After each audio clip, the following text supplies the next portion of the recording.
frankenfish, like they have farmed salmon, but now they want frankenfish. And if you haven't seen the pictures, like a salmon's about this big. I don't know. I've never been to Alaska, but and the other ones are going to be like huge. And there's so much controversy. It's like, why? Why do they have to do it? Because someone's ka-ching is making money. It's all about profit. People do profit. Yeah, trying to make money off of nature. At the expense of our health and our well-being and the children.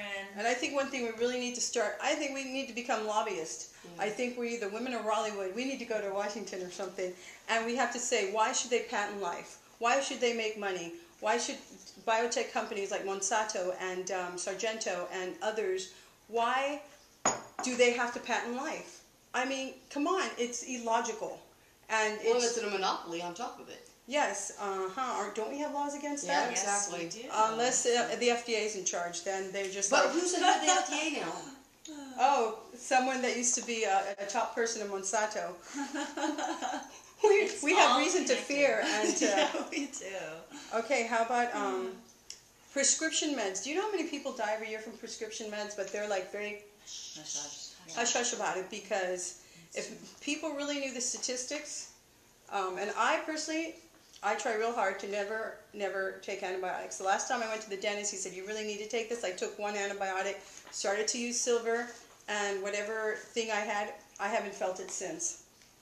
And so I've been giving my son silver, actually, for the last couple of days for his cough, and it seems to be getting better. Yeah. Oh, I've been using silver for years, and I'm a total believer. I never get sick, because as soon as I feel a little something, I start putting silver under my tongue, and I'm good to go.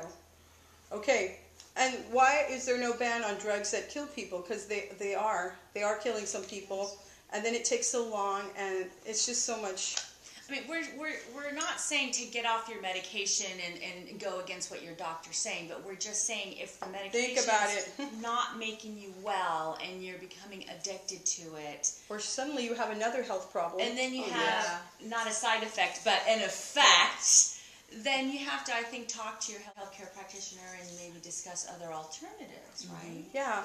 And something that we're seeing more and more, if you really start studying, trying to investigate this kind of stuff, one of the most horrible things is that a lot of these companies, they put profits before people. They don't care who gets sick, who dies, who gets cancer, who gets terrorized, who gets sued. Profits are more important than people. For me, my big concern is the cancer that you just brought up, that why everyone, is coming down with cancer, whether it's ovarian, breast cancer, prostate cancer for the guys. I mean, I just don't understand that. I think it's something... There's a lot of freaky things going on. Like synthetic hormones, too. Synthetic hormones in women's health. Like, how long does this have to continue?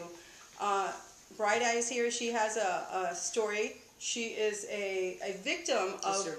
A survivor of a doctor that should have known that, especially if you're going to take a synthetic estrogen, you don't give the progesterone as well. And that's what they gave her. Yeah, and I ended up having 3 strokes. I'm still recovering from the strokes. Amazing. Her doctor should have known. In this day and age, he should have known. Because it's a well-known fact, even in their own industry. And so, oh, girls, and how about that, the HPV vaccine given to teenage girls? There's a lot of junk going on with that. Really Mothers, sad. Fathers, please. I'm not going to tell people to get off their meds, but I will tell you, don't give your girls this teenage shot. It does not cause cancer. It doesn't. The human papilloma virus does not cause cancer. And they've already proven that. And they actually showed people, and this is one of the biggest things about the vaccines, is that there is a lot of people that are promoting vaccines that have a vested interest. They have stocks. They have, they're somehow profiting from these vaccines. So, okay, vaccines are good for us, let's prove it. But why is it that 1 in every 100 children come down with autism? Why doesn't the national healthcare debate include food? Right. Like, it's just like about doctors, drugs, and tests, and medications. New equipment. Why don't we get out there and say, hey, let's really go back to the nature, the way it was. Yeah. The basics. And wasn't it Time magazine years ago? Because I remember when my father passed away of cancer, I was very open and aware of, okay, what helps with cancer? I don't want to get cancer. It usually runs in the family. So I've always been kind of open to ideas on how to help prevent it. And I think it was Time magazine saying how to prevent cancer, and what they showed was fruits and vegetables. Yes, and when you watch the movie that's coming out in March, Forks Over Knives, it shows that there's like a scientist that he literally gave laboratory animals, let's say rats, cancer, took it away, gave them cancer, and you know what he used to give it to them? He gave them casein, milk protein from cows. So he was giving them a certain amount, they got cancer. He lowered the amount, like to very little, and it went away. And he just kept doing this. And so it shows that we don't get cancer, we do cancer.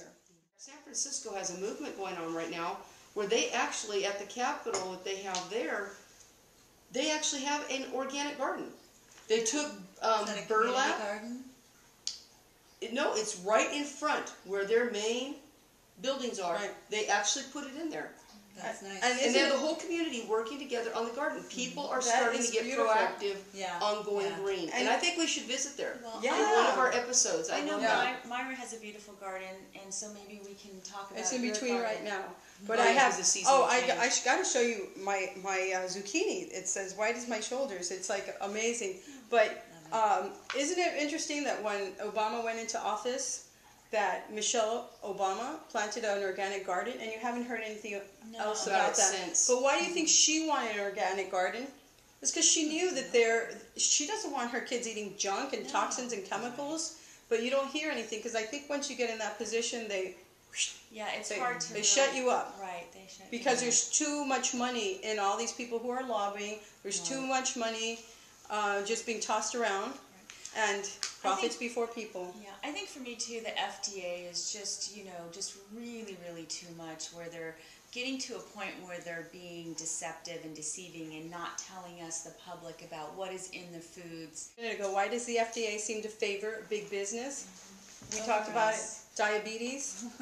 Okay, and did you know that now they are trying to lobby so that these companies that have high fructose corn syrup in their products, they just want to be able to put the word sugar, so that you, the consumer, will not know what your food has in it. And why do you think they're doing that? Because people are getting hip to what's going on, and so if high fructose corn syrup wasn't bad enough, then you have the GMO factor in the corn syrup, and I'm going to tell you why that's so bad. I'm sorry, I have an itch. I can't say. I thought you had the case of the silly. She's playing with herself. I've got a boob itch. Hey, I thought we were going to keep this PG rated. No, we are, but hey, We'll cut that out. Rick, cut that I out. was trying to find a good no, spot. I like it. Really, if you have an intense boob itch, you have to You stop. have to itch.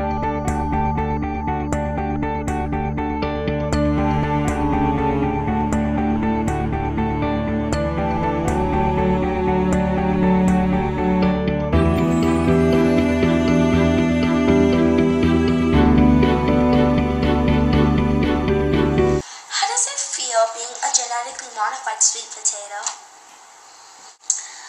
I'm a female. I told you that. That's why I'm so emotional.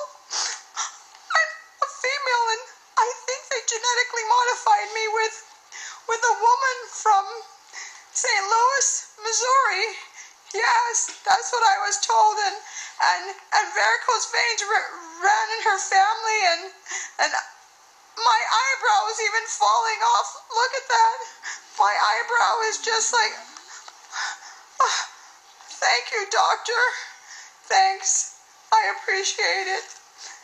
Doctor, I know I keep on asking you this, but how could you? How could you do that to a poor sweet potato? I'm a doctor. Don't question my work, I said. I'm a doctor. Don't question what I do.